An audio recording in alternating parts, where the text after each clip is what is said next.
uye pakurarama kwedu kwatakuita nhasi bhuku redu rakatinyorera rikati bhuku zhinji dzinoremera muviri.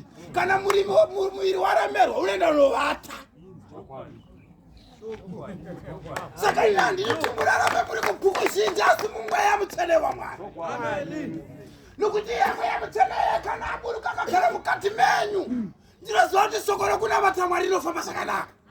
Vakomana vanonamata vanofamba nenzira kwayo, navasikana vanonamata vanokodorwa naye mweya mutsvene, navanamai navanababa vanofamba zvichiendeka, nyika igoziva kuti kuna Mwari kudenga. Rugare rwasenga rwenyu zvinoitwa kana mweya mutsvene ari chii? Muvanhu. Ndosaka Pauro akati akomana, zvandinoda kuita vedu weye asi izvo zvandinoita, asi zvandisingade izvi ndo zvandinongoita. Kuti ndezvotarisa ndikochiko icho zvinokuzoona kuti pane zvivi zvinogara munyama. Saka ndoga handigone kunyengetera dai mweya mutsvene auya agara mandiri ndigone kuinamata.